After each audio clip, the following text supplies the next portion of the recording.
Sorry. Here we go.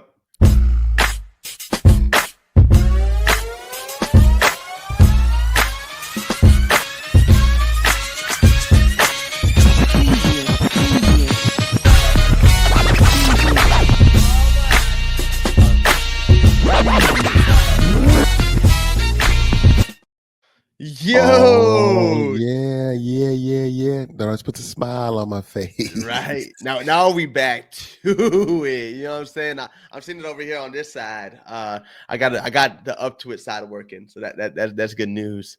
Okay. But Pop, let's tell them what we're talking about today, because we about to get her real. Yeah, I mean, I think we got some different viewpoints, maybe on this, or some thoughts, and guess kind of want to get people's feedback a little bit too on how they're feeling and thinking about just some of the things that are going on out there, right? And when we talk about things from a mental health perspective, and we talk about things from parenting, and so I guess what Z and I are doing this live is giving you a little bit of an insight in how some of our conversations have gone through the years. So we're just gonna have a conversation. One of the things that we were talking about and touching on, Z and I, was the this whole idea, because one of the things that I was telling Z about was the notion of people misunderstanding when we talk about mental health, and why we think it's important for people to understand that they have mental health, and what are the strategies to deal with mental health challenges on a day-to-day basis. And some of the feedback that I've seen out there in the world is that people misinterpret it as being weak, or that we may be preaching that people can't overcome or should not deal with challenges. And that's not the case. When we talk about mental health, we're talking about that people need to embrace and endure those challenges that happen in their lives, but that we also need to help them have tools to cope with those challenges. And sometimes that may mean taking a breather for a second, or stepping back. And so by no means, when we talk about it, are we saying that it's an excuse to not do something or not go through anything that might be hard. So just wanted to make that clear, like when we talk about it, and what it means to us and for us, and when we're sharing with people, because life is hard. Mm-hmm. It's going to happen. You can't escape, shouldn't run from it. And so when we talk about life being hard, we're going through some challenges as a nation, right? And there's a lot of things that are happening that will impact us individually, and impact our families, and impact our communities. And we've just been hearing about a lot of cuts to staffing situations with federal government agencies. Yeah. And so I think that's something you wanted to talk a little bit about. Yeah, 100%. I think one of the biggest things that's been brought up to our attention has been the cutting and the abolishment of the Department of Education, and just the misunderstanding of what the Department of Education actually is and what it isn't, right? And I think there is a lot of people that are gun-ho about the president's decision to cut and abolish this entity, because they believe that this is the entity that controls curriculum and controls what's being taught in classes for all states throughout the nation. And that right there is a misunderstanding of what the Department of Education is, right? We know that the Department of Education isn't in charge of curriculum at all.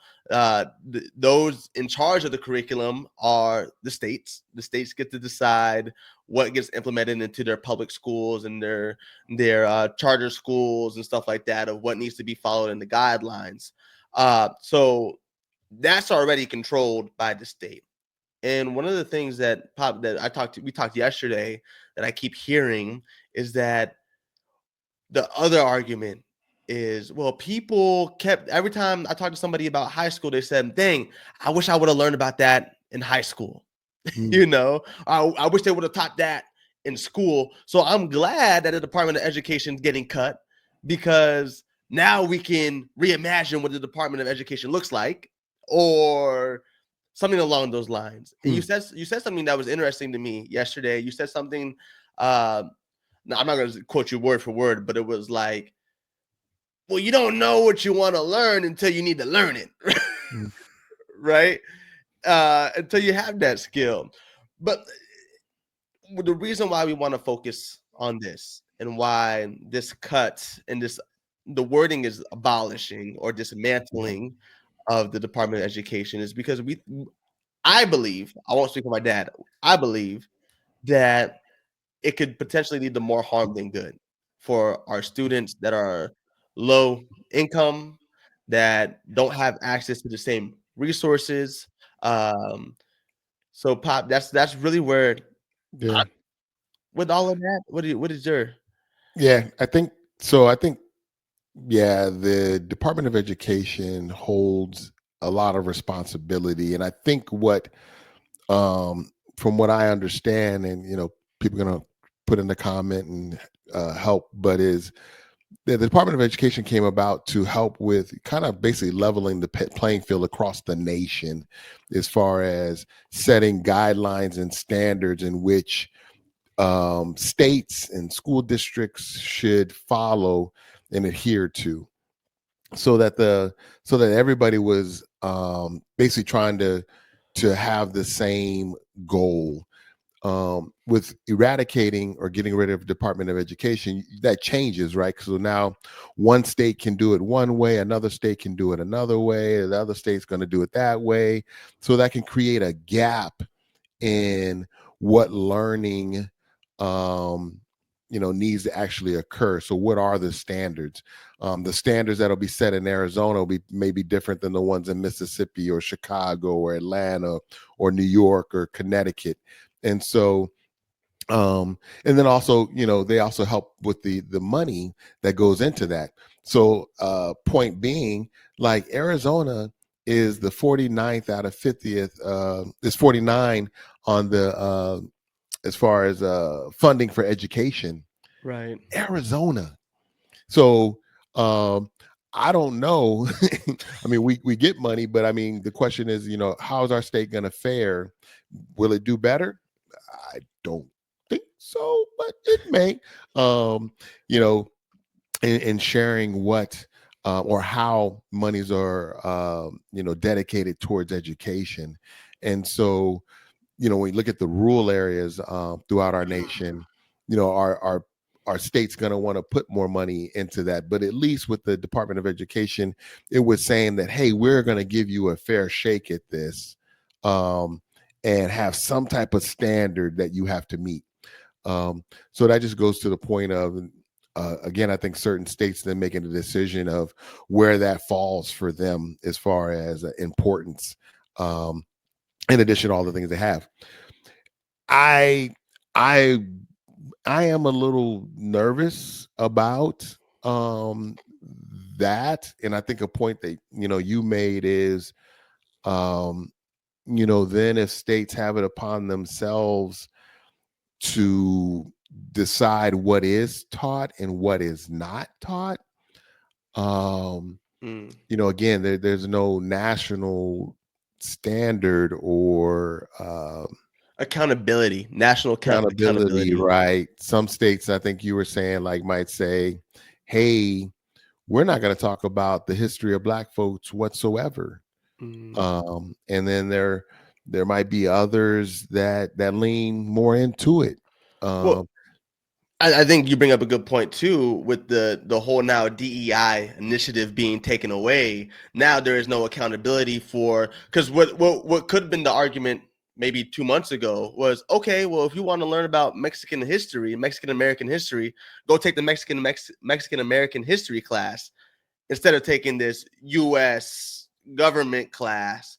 But now that's not even an option for students. Now, when in whatever the state decides, it's you're learning this, and this is how you're going to learn it.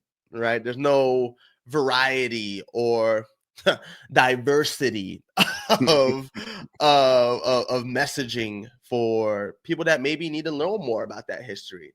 Yeah. And, you know, I want to really state, because we are the parenting mental health drug prevention crew, and I think one of the things that people don't really understand is that also the Department of Education, we're funding those with IEPs. And tell me what the definition. Do you know what IEP stands for? I forget right Intensive, now. intensive. Individual Yes, individual plan. education plan, Thanks, educational plan. program plan. So with that, we were able to hire a lot more support for students that had learning disabilities, had ADD, ADHD, OCD, dyslexia, all Mhm. of those things. Speech therapy. The reason why I want to harp on that one a little bit is because I benefited from having access to that, right? I benefited of having access to speech therapy at a young age, and that was something that was transformative for me as a youth. So when we talk about dismantling and abolishing, we really have to understand what are the consequences of this. Is it, and I don't know, Dad, this might be challenging for some parents to hear, but is it because you're uncomfortable with the realness of the conversations now? Mm. Is it, are you uncomfortable with us talking about the realities of life today? And if you are uncomfortable with that, that isn't something you take out on other children, other people's children, right? Right, right, right. I laugh because the reason why this is kind of comical is because some of the people that are voting against this, or that are happy that this happens, have no youth in the education system right now. They're retired, they've done their thing, they had access to some of these resources because they were around. Right, right, right. But man, it's upsetting because I feel like those people, the older folks, have been putting our younger folks in situations that are super unhealthy. Right. And I think the other thing that I got to do some more research on, again, we're talking about this live right now. I haven't had Right. an opportunity to really dive into it as much as I would like to, but there was a reason that it was established, the Department of Education. There was a reason that it came about. It wasn't just that it just happened. There was something that occurred that our nation recognized that, hey, this is something that we need. And so, again, what we tend to do, talk about education, is not knowing our history, and end up making the same mistakes, um, again, because we don't know our history. We just look at it from where we're standing now and say, "Oh no, that's good. That's good. Let's just, reduce government," but not fully understanding, well, why was this put in place? And so there was a reason for that, and I think we need to be cautious because in furthering the gap, between the haves and the have-nots, I think the Department of Education was trying to help minimize that, Mm. not uh, be able to solve it, but at least minimize it, because we are going to need educated folks, across our nation, to be a great nation That's so good. equally. I love that. There should be no difference between Atlanta, or excuse me, Georgia, North Carolina, California, Michigan, Mhm. um, or Idaho. Mhm. There should be a standard that we're all trying to reach so that we can be a great nation, or continue to do so. And I don't think we understand the unintended consequences, um, in doing this. I don't think we've had a conversation about it as a nation of what does it really mean, Right. to cut this, and it's just coming kind of out of left field. I don't think I've heard anybody on the campaign trail ever talk about really getting rid of, other than um, you know Trump, that just came out this last, what, 6 months, 8 months, or whatever. Mhm. It's like, wait, why are we talking about this or whatever? And so that's this. Well, That's my thought and concern. Just the I, gap. I love that you bring that up, right? Because this is a cool skill that we have access to now in 2024, 2025, in the 2020s, right? Where in a day of information, we were laughing yesterday because we were talking a little bit about this, but we're music fans here, and my dad was like, back in the day, KRS-One would the rapper would say, open up a book, read about your history, learn about your history, go to the library, hang out in the library. Now, fast forward to 2025.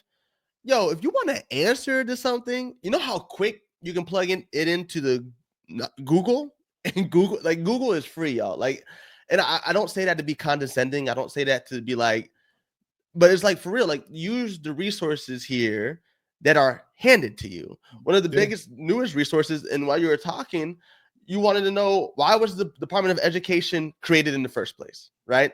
I plugged that into Chat GPT. That's what I did. And here's what it said. It says to centralize the strength of federal education support. To centralize and strengthen the federal education support, to improve the quality of education. Its goal was to elevate the importance of education nationwide, collect data on schools, identify what works, and help and improve outcomes for all students, especially those in underserved communities.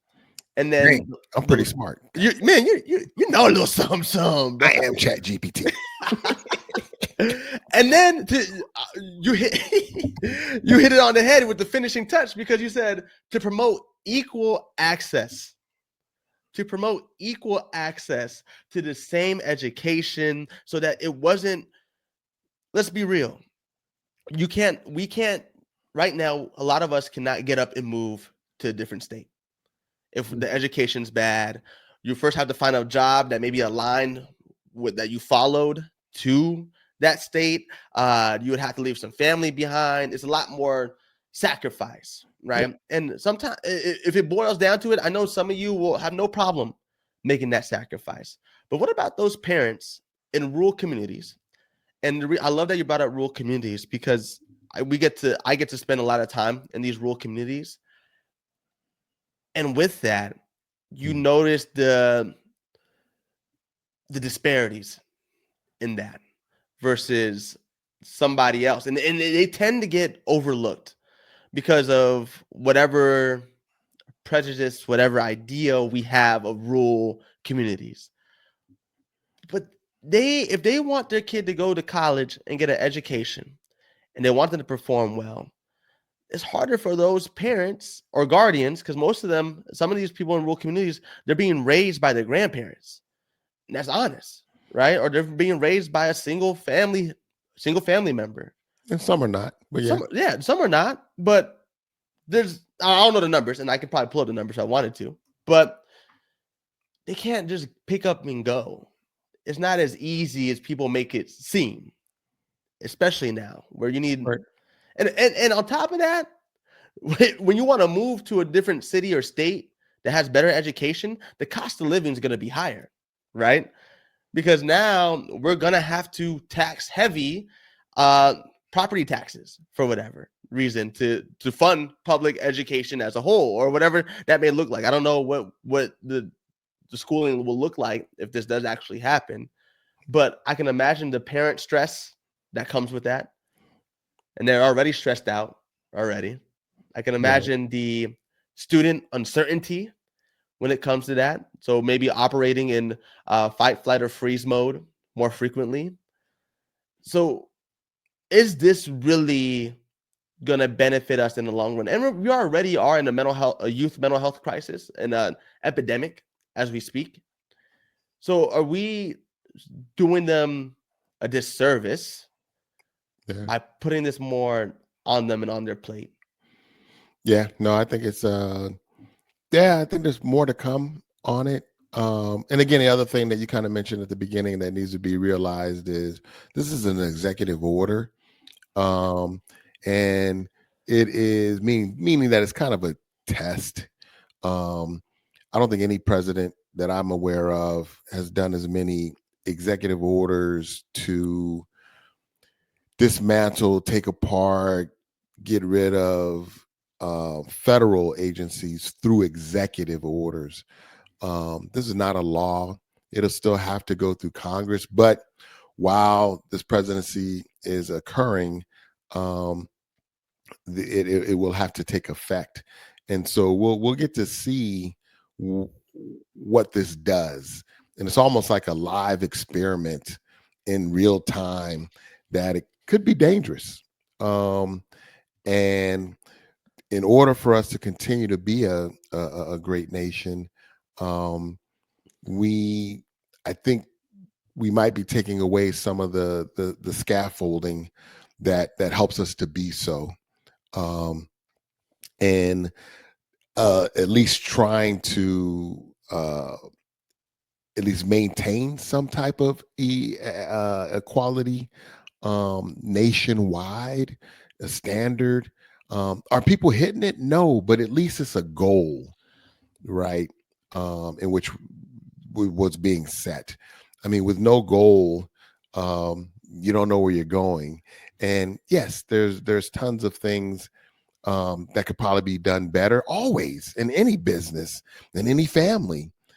So it, it does make me nervous, extremely, of what this will do. And I there's nothing we can do about it. So we just have to roll with it, and maintain uh, our sanity and our and I think, again, when we talk about mental health, like I opened up in the beginning, is not saying that we're not going to go through difficult challenges or times in our lives, but what is it that you're going to do to make sure that you're maintaining some type of equilibrium? um, is that remaining positive? Is that making sure that you have, words of affirmation for yourself, for your family, for your friends? Is it making sure that you take a moment to breathe? Maybe it's taking a moment to step away from social media. Maybe it's taking a minute to not read the news. Maybe it's some, journaling, and checking in with um, your emotions and where you're at. Which actually reminds me, uh, there's an app that you all should check out called Brighton, that actually does that as Yeah, far as man. maybe journaling or keeping track of your emotions and where you're going, and being able to document how you're feeling, and being also um, able to connect and get feedback from this particular app, that could give you some pointers or some ideas or some tips or suggestions on what you could do if you're feeling a certain way that are positive. Mhm. um, and that app's called Brighton. We'll drop that information in the and full transparency, yes, we are partnered with them, but we won't believe that this is a tool that can help many people out there, in being able to support their mental health, because it is important. And so that's what I would want to say about where we are now. We're in these times where there's a lot of experiments happening, a lot, um, and for good or not, that's it's just where we're at. Yeah. And but we need to have a standard. Yeah, yeah, I like it. I like how you summarized and wrap us up there. I think in summary for me, it's it's having conversations like these, right? And I think that's we can't do anything from we can't go up to the White House and and do whatever and make them change their mind, whatever, right? We can't. That's out of our control. But what is our control is to be in community and to continue to educate people in love, right? And I think that's what we were talking about yesterday. It's easy for me and it's easy for my pop to get up on this platform on this live stream and tell you just how idiotic and stupid everybody is that voted for this to happen and whatever, whatever. But the second you say that, right? The second you say that, it makes somebody defensive. It makes them, I don't want to learn. I don't want to hear your side. I don't want to hear your perspective. And I know, I get it. It's tiring because it seems like you're reiterating things, and it seems like it's never gonna fix itself or resolve itself. But you never know. You never know what that one tidbit of information can go and how far it could go for that person. So that's what we're gonna do here at Up to It. That's what we're gonna do as a family. Is we're gonna continue to have and lean into our tougher conversations where sometimes me and my dad, I mean, you can kind of sometimes see it in some podcasts, but we don't see eye to eye on everything. And he challenges me as I challenge him, but it's always in love. It's never out of spite. It's trying to see his perspective. It's him trying to see my perspective. So what I challenge adults and parents and guardians that are in this live today is ask your youth, how do you feel about what's going on right now? Because you might be like, oh, they're kids, they don't know what's going on. But the second they have access to the World Wide Web and social media and TikTok, they're seeing these things. Mm-hmm. So get a pulse from your child. Hey, how do you feel about this? What do you know about this? And lean in to that uncomfortable conversation where, my pop and my mom have both been honest with me when maybe I proved them wrong. And they've been very like, you know what? I didn't see it from that perspective. And hey, you know what? I did some more research on that. And it turns out, you know what? I get it now. And that takes some humility and that takes some strength and vulnerability. But when you're able to do that and show that to your youth, it allows them to know that, oh, it's okay to be wrong. And it's okay to change your perspective on things when you get the proper education and resources around you. So that's what I challenge our parents to do. If you are an up to it parent or guardian, I challenge you to lean into that uncomfortable conversation. And our whole thing, right, is tough conversations for stronger connections. Because that's what can come out of it. And with that being said, again, please sign up for Brian right now. Mental health is it's so important with all the things that are going on. So I'm gonna reiterate what my pop said. It's such a great app. I use it every day. Wake up, I do the mood check-in. And like my pop said, we are affiliated with the brand. So yes, if you do use our code and stuff like that, we do get a percentage and a kickback of whatever. But man, we wouldn't partner with a brand if we thought it was going to steer you in the wrong direction. Let's just be honest. We vouched for this. We had the CEO, Jeff Johnston, come on our podcast, and he talked to us about it. And even closed doors, he's just somebody that believes in Up to It as much as we believe in Brighton. So with that being said, man, we up here in the 30-minute mark. We had a whole lot of people join the live. You can't see it on your end, Pop, but I see it on my end. We had about like 15, 20 people show up for our first one. So hey, we got to clap it up for that. That's pretty good for the first one. Hey, you know what I'm saying? We did pretty good. What? Next time we'll have our technical stuff down pat, and we'll be able to producer back there. Right. So we're gonna do it up like that. But yo, it's March Madness, and don't forget, the boys got a game today, and I see you wearing the blue already. I see you. I like it. So we bear down over here. Hopefully a national championship would be nice. I don't know. I'm gonna out you because real quick, I looked at your brackets and the family bracket thing. You did not pick one love bracket for U of A. You don't have U of A at least in one bracket winning the championship. Yeah, they ain't quite ready. I love them. But they missing some pieces. But next year we.